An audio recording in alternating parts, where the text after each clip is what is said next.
This episode of Eat the Rules is brought to you by You on Fire. You on Fire is the online group coaching program that I run that gives you a step-by-step way of building up your self-worth beyond your appearance.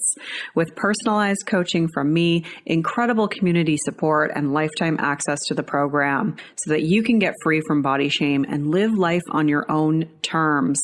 Get details on what's included and sign up for the next cycle at summerinanen.com/you on fire. I'd love to have you in that group. This is Eat the Rules, a podcast about body image, self-worth, anti-dieting, and intersectional feminism. I am your host, Summer Inanen, a professionally trained coach specializing in body image, self-worth, and confidence, and the best-selling author of Body Image Remix.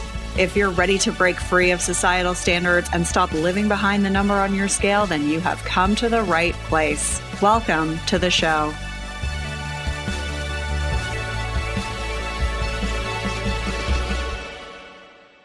This is episode 272, and I'm joined by Esther Kane, eating disorder psychotherapist. We're talking about her experience with orthorexia, what helped her to heal, and some of the signs and symptoms of orthorexia. You can find the links and resources mentioned at summerinanen.com/272. I want to give a shout out to Liz C303, who left this review. Summer is pure brilliance, down to earth, and a talent at discussing the hard things whilst balancing with humor as needed. Summer shares incredible insights into the freedom from diet culture, discusses body image and the roles that society plays and people's experiences of society in this arena. It is enlightening. Thank you so much. I so appreciate that review from you all the way from Australia. It means the world to me. You can leave a review for the show by going to Apple Podcasts, search for Eat the Rules, then click ratings and reviews and click to leave a review. Don't forget to grab the free 10-day body confidence makeover at summerinanen.com/freebies with 10 steps you can take right now to feel better in your body. And if you're a professional who works with people who may also have body image struggles, get the free body image coaching roadmap at summerinanen.com/roadmap. Of course, you can always just go to thebodyimagecoach.com and you'll find all the links that I mentioned here. I want to give a content warning for this episode. Esther is telling her story. She does give some specific details about her experience with orthorexia and some of the behaviors that she engaged with. So if you need to skip this one or at least skip the first 10 minutes, then do whatever you need to do that's going to be best for you at whatever stage you're at in your own journey. This is a really important topic because I think orthorexia is one of those conditions that's often overlooked, often underdiagnosed. It's not officially recognized in the DSM-5, so a lot of times it's normalized, right? Like it's celebrated that you eat really quote unquote clean or you're obsessed with health. And as you'll hear in this interview, when Esther talks about the signs and symptoms of orthorexia, I pretty much checked off all those boxes. Not now, but 15 years ago when I was like deep into eating very paleo. So I think it's one of those things that kind of flies under the radar and is really normalized in our culture. And so it's super interesting to hear her talk about some of the signs and symptoms and her own story and what helped with her recovery. So I think you're going to enjoy this episode. Esther Kane has been an eating disorder psychotherapist for over 25 years. She lives in Victoria, BC, but works all over Canada. She is the author of It's Not About the Food, A Woman's Guide to Making Peace with Food in Our Bodies. She is also the host of Compassionate Conversations, which is a podcast, as well as a YouTube show where she has recently done a series on food and body image. Let's get started with the show. Hello, Esther. Welcome to the show. Thank you so much for being here.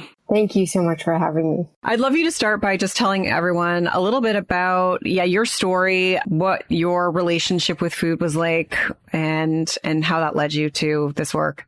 Yes. So it's my story is the first chapter of my book, which is called It's Not About the Food.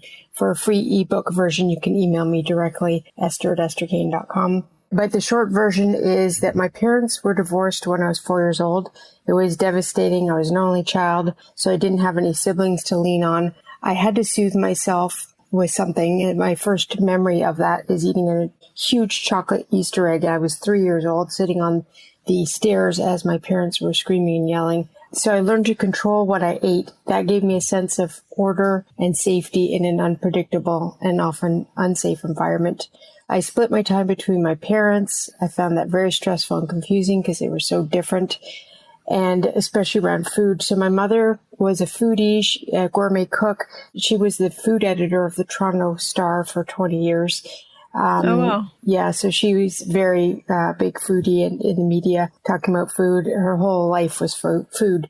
And after my parents divorced, my father became a staunch vegetarian, a vegan, and macrobiotic. I was fed this food when I stayed with him. And this food war began between my parents. I think it was a metaphor for their anger and frustration with each other, but they duked it out with food. And I was caught in the middle. Whenever I ate what they fed me at their respective homes, I felt like I was betraying the other one. And they said things disparagingly about the other parent and the food they were feeding me. So I felt guilty when I ate what either of them offered me.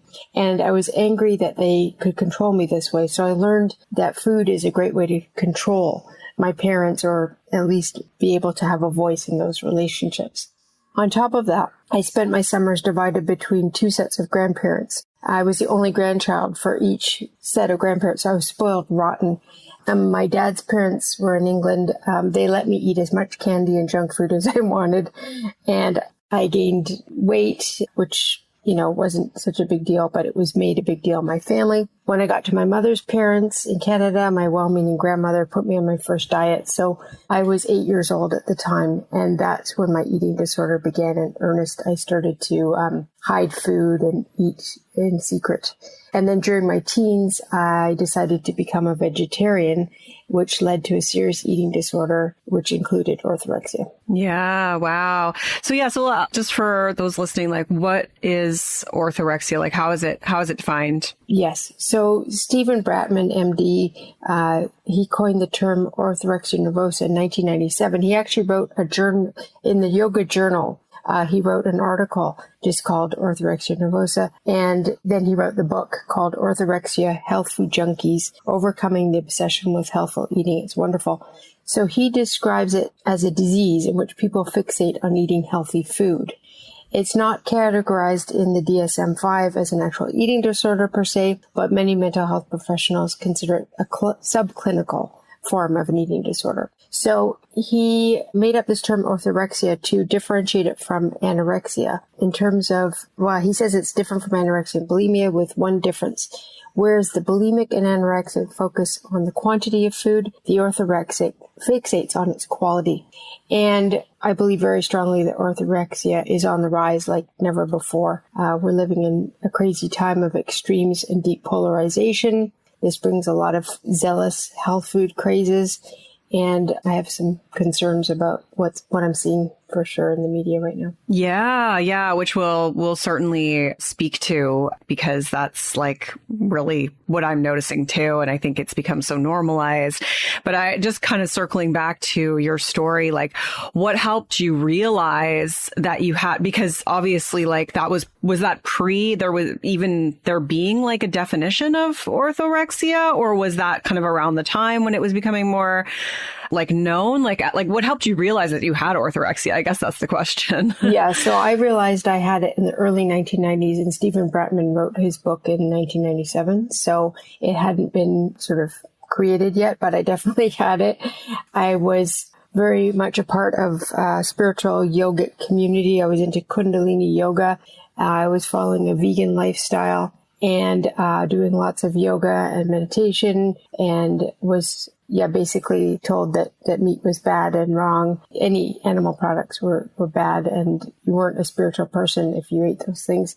And I got stricter and stricter. I was also in the late 80s as a teenager. I was into Fit for Life. You're maybe too young to remember that book. Fit for Life was by, it was this couple back in the 80s, and their name escapes me. But anyways, it was all about food combining. And it was basically, a vegan manifesto as well. And there was no emphasis on protein. It was basically, they said you can eat all the fruit and vegetables you want, but you had to time everything. So you only ate fruit in the morning up until noon, and then you were allowed to eat vegetables, and then you had to separate protein from carbohydrates, from grains. So you had to have these two separate meals. Anyways, that tipped me over the edge. And I couldn't hold down a job in my teens or my 20s because I was following this regimen. And if you just eat fruit from the time you wake up until noon, you're constantly hungry and you're fatigued. And I fainted a lot. I was always fainting. And then I was working out as well. So I got really sick and lost a lot of weight. And then really it was very hard to keep friends because I got so righteous. And this ties into what's happening today, which really scares me, is I became one of these zealous vegans. And it was like a religion for me. I became, very judgmental and righteous. And I kind of was telling everybody how they should be. And it wasn't just about food. It was kind of like this mission of changing the world. And I thought that people could improve their lives drastically by becoming vegan. And I became very socially isolated. That's when I realized I had orthorexia. I basically couldn't eat with people. My family and friends were very concerned about me. I was so sick. I was severely anemic, and so much so that I had absolutely no energy. And I was drinking so much juice, especially carrot juice. I gave myself vitamin A toxicity, if you can believe it. It is such a thing. Yeah, I was orange. I was dark shade of orange. I looked very weird. And my doctor was incredibly concerned about me and begged me to eat meat, and I wouldn't. And he begged me to stop drinking all this juice. And he was also a Buddhist, and he was into health food and everything, but he said I'd taken it too far. I carried food with me wherever I went, even to restaurants. So I would bring, half the meal with me and eat it. I recoil thinking about it now, but that's what I did. Yeah, it was. And then I found Stephen Bratman's book, which has this beautiful quote I want to share with your listeners. He says that things shifted for him when a good friend of his, they were vegan, and I think they were moving to a fruitarian way of life, which is just eating fruit. He said his friend had a dream one night, and he said he had a revelation. So he shared this with Stephen. He said, rather than eat my sprouts alone, it would be better for me to share a pizza with some friends. Yes. So that turned me around. That quote right there was just, I thought, I'm sitting with my sprouts alone. Yeah. Yeah. And I don't even like sprouts. They're horrible. Yeah. So what helped you heal your relationship with food? Like, obviously you probably did a lot of work around it, but was there anything that sort of really, you found most supportive in that path? Yeah, so reading Stephen Bratman's book when that eventually came out, but that wasn't for about 5 years after I started to recover. So I went into eating disorder recovery. I wasn't just orthorexic. I was bulimic and anorexic. I would do these extended fasts and whatnot. So I realized that my relationships in my life, that they were more important to me than the food I was consuming. So I made a decision to focus on those instead. And I made my mental health a priority, not just what I thought was physically healthy. And I realized I was mentally unwell. And I got so ill from being vegan that I told you my doctor was very concerned. So I finally took his advice and I started eating animal foods and immediately started to regain my health. I hadn't had a period in on and off, like at least a year and a half, 2 years at a time. And I got my period right away when I started eating animal foods. And I started to be able to function. I wasn't anemic. Like, it was pretty drastic and fast. But I started going to counseling. I was also going into the social work program. So I have 2 degrees in social work, an undergraduate degree and a graduate degree in social work. And I wanted to work. I decided to devote my career to working to help people heal from eating disorders. I was so passionate. Once I saw the light, I wanted to help. So I immediately started doing practicums, worked in a hospital with kids and teens with eating disorders. I was doing that kind of work and therapy. So I really worked through the reasons why I had been led to an eating disorder in the first place. And I learned to gain control. It was so much about control for me that I learned to gain control in important areas of my life where I felt I had none before by using my words and my actions instead of starving myself to death or, playing it out with food. And I really developed my spirituality. That whole idea of a spiritual connection, a power greater than myself, helped tremendously. And eventually became an eating disorder therapist. I've been doing that for 26 years. Yeah, that's great. That's great. Yeah. And I am, I relate to a lot of your story in that, it was similar for me, but it was like the paleo diet. And so it's just like any of these sort of things, even though there's meat in that, can be taken to extremes. So yeah, you mentioned earlier just like how you're seeing sort of like you're noticing like that there's probably an uprise in orthorexia and things like that. And I'm noticing that too, because just the way that diet culture has really shape shifted into more like wellness culture and, people espousing it in the name of health. But for people listening, like what are some signs to watch out for that they've maybe taken something too far? Because like, obviously there's nothing wrong with being a vegetarian or being, and I don't want to say there is if you do it well. Yeah, of course. exactly. I wasn't doing it well.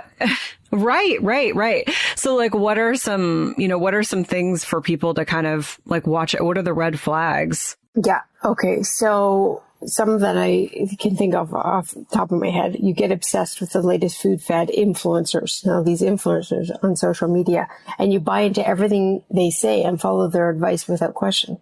I see that all the time. So I do a lot of, critical analysis of people's social media when they come to me as a client. Who is this person? What are their issues that have led them to do what they're doing? If you start to believe that clean eating is a righteous path and you get really zealous and it's going to save you from all the evils of the world and you could even, avoid death. Yeah, that might be a sign. There's people actually saying things like that.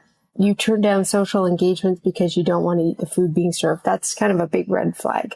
That's with every eating disorder as well, but very much so in orthorexia. You start to obsess about the food you're eating and put it into the categories of good foods and bad foods, which, again, can be any eating disorder, but there's, I think, much more of a bent of that with orthorexia. You become extremely judgmental of others who aren't following your way of eating, and you verbalize this directly to them. You begin to believe that you are a better person than they are because of the way you eat. I've seen that. I've seen that a lot lately. And you try to, quote, save other people who you believe are killing themselves by eating the wrong foods. You're basically describing how I was. I check every box. Me too. Been there, sister. Yeah, I'm like, oh wow, I probably was never diagnosed with this. Okay. I can laugh about it now, but wow. I just think it's like such a normal thing. Sorry, keep going. I didn't mean to interject. No, there. that was it. Yeah. And like those things are so normalized. Like I remember I did one fitness training course like so long ago now.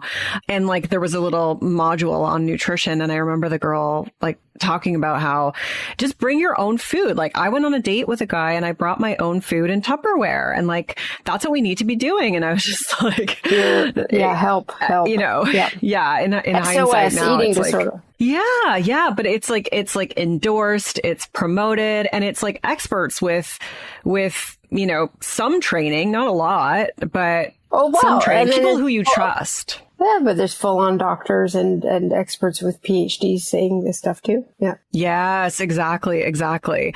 So what's your response to someone who says something like, well, what's so bad about eating healthy food? Like, what's so bad about it if they're going to do that? Well, there's nothing wrong with eating healthy food. That's just, to me, a no-brainer.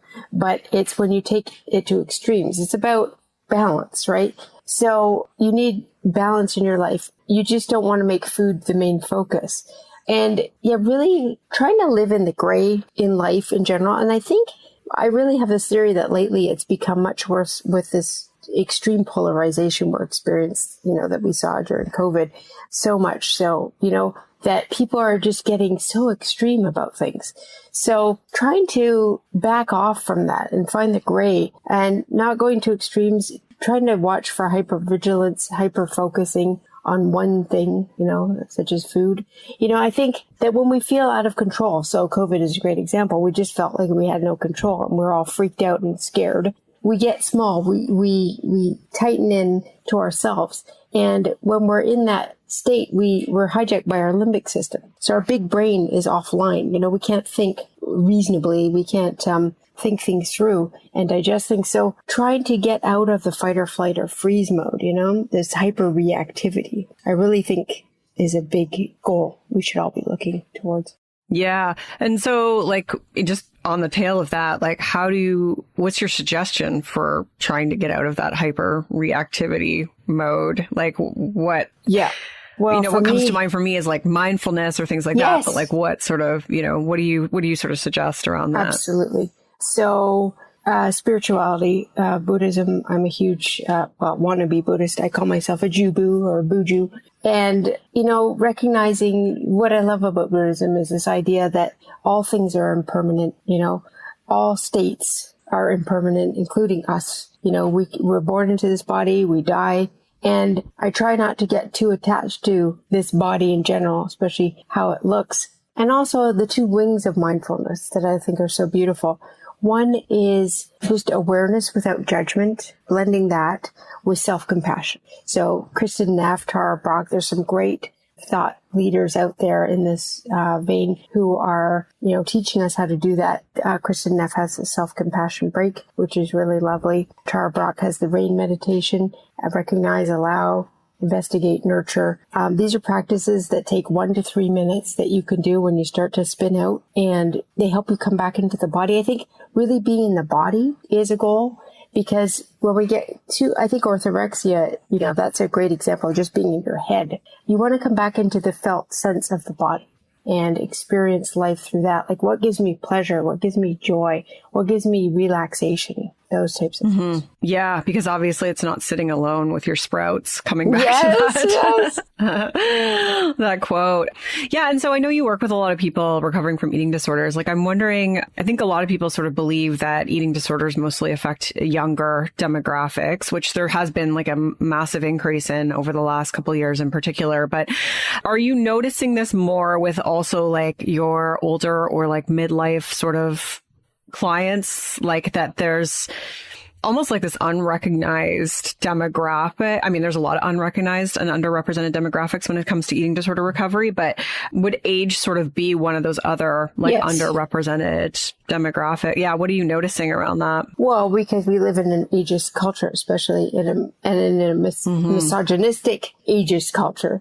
Women get forgotten as soon as their hair turns gray or as soon as they stop having a period. So I would say in my practice that I work 50-50 with younger women and older women. So, about equal. And I've written a number of articles that people can check out. They're on my website under the blog page called Women in Midlife. And one specifically people might want to check out is Eating Disorders in Midlife. One of the leading experts on this topic is Dr. Margot Main. She wrote Pursuing Perfection, Eating Disorders, Body Myths, and Women at Midlife and Beyond. Excellent resource. And yeah, it's a huge issue. There's so many women in midlife have eating disorders, and they, wherever you go, there you are. If you haven't worked through your eating disorder when you were younger, it's going to follow you into your midlife and your, older years. Mm-hmm. Yeah. Yeah. I work with a lot of people who are midlife, and yeah, some of them have sort of been maintaining these habits, disordered behaviors for 40 years or something and it's more entrenched and harder to loosen the grip when it's that. It's been that long. Yeah. Mm-hmm. Yeah. At the same time, I also feel sometimes they're extremely motivated because they're kind of get to this point where they're I don't want to spend the last, few decades of my life living this way. So it's, it's amazing to sort of, see and help people break free of that. And they don't have to deal with some of the things that younger people have to deal with, like the TikTok, influencers TikTok. And feeling like you have to look a certain way, but there's still a lot of pressure. But yeah, it's just really, it's interesting to notice that, because I don't think there's a lot of conversations around that. And I think when somebody hears the word eating disorder, they immediately picture sort of a young, privileged white woman. That's kind of like the image that comes to mind. That's not my typical client, actually. Yeah. Okay. Yeah. Yeah. And so you mentioned like, aging becomes another factor when people get older. What are some of the, like the body image struggles that you notice, or maybe even that you've sort of had to reckon with as you've like come into midlife? Yes, I am 51 years old and 3/4, I guess. Yes. So I'm in perimenopause, very close, I think, to menopause now. You have no control over that, let me tell you. Okay, so when women start gaining weight through the menopausal transition, so this is normal, natural, it's very healthy.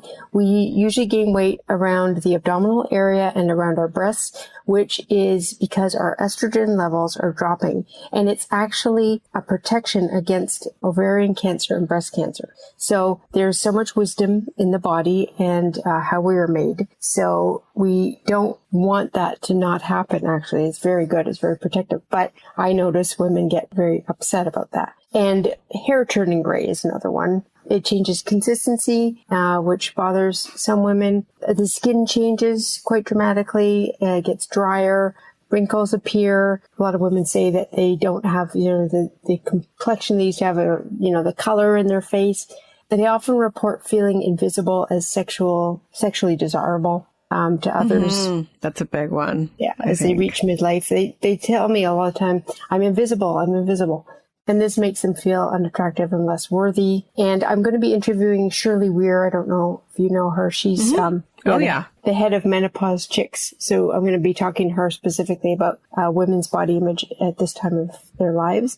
I'm also going to be interviewing Susan Wilson, who wrote the book Making Sense of Menopause. I'm so excited. She's sort of a spiritual midwife of menopause, and very cool. She's worked with Indigenous people all over the world who have a completely different view on menopause, which is very different and very empowering compared to ours. So in terms of me and how I'm working through this time, it's a challenge, I must say, but being guided by my elders, I would say, is my first strength. I'm so grateful that I had 2 grandmothers who never had plastic surgery, who never said anything about their weight, their size, the changes in their bodies. They never dyed their hair. They just embrace aging as a natural, normal phenomenon. So they moved through it with dignity and grace, and they developed their minds, learned languages, traveled, did all these cool things. So I've had these wonderful examples and lots of aunts and uncles and, people that have lived wonderful elder years. And I have been lucky to be surrounded by women who don't buy into the current beauty ideal and focus instead on being good people. And really, everybody I surround myself with is about making a difference in the world to make things better. You being one of them, Summer.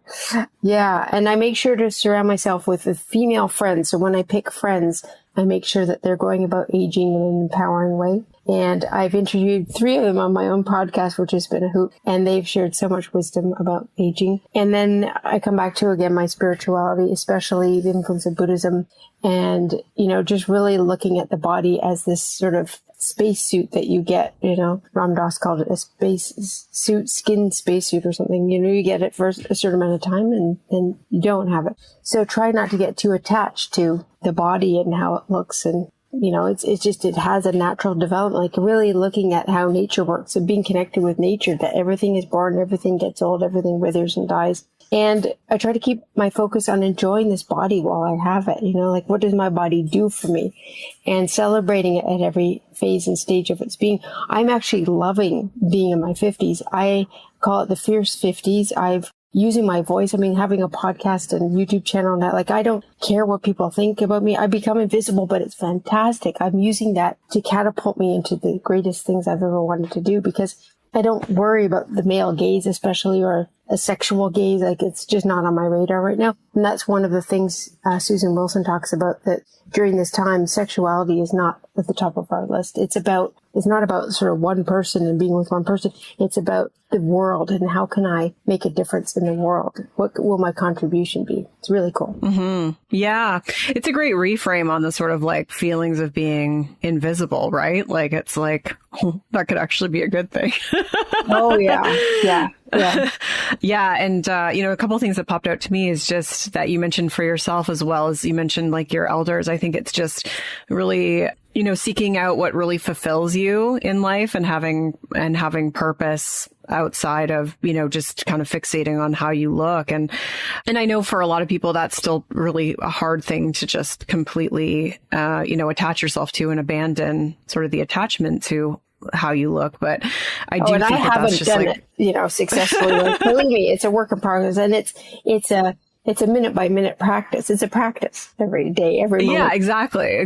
Well, we're living in a culture where there's, you have the pressure, so it's not like you can completely escape from it. But I do think that those are fundamental pieces of the puzzle in terms of, whatever your age is, to be honest, is having that fulfillment, having, social connections that empower you, that lift you up, and having a sense of purpose that's beyond, just what you eat and how your body looks. Yeah. So that's great. Oh, I just have one more thing I want to add. I'm very, very careful about who I follow on social media and what I expose myself to in that realm as well. Like I don't follow anybody 100%. that's promoting the stuff that's going to make me feel bad about myself. Yeah. Yeah. 100%. No, that's critical, I think. So where can people find more of you? Yeah, so they can go to my website, and hopefully we'll have this stuff in the show notes. So it's www.estherkane.com. And as I said, I'll give you a free copy of my ebook. It's not about food. If you email me, it's at esther@estherkane.com. And I have some links to orthorexia articles, and I have a body image YouTube series and podcast that people can find called Compassionate Conversations. And that's about it. Yeah. I'll link to all of those in the show notes. Well, thank you so much for being here, Esther. It's been really wonderful. Thank you. Rock on.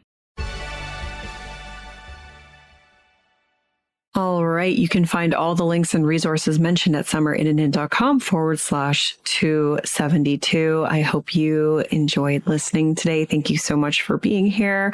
I'll talk to you next time. Rock on. I'm Summer Innanen, and I want to thank you for listening today. You can follow me on Instagram and Facebook at Summer Innanen. And if you haven't yet, go to Apple Podcasts, search Eat the Rules, and subscribe, rate, and review this show. I would be so grateful. Until next time, rock on.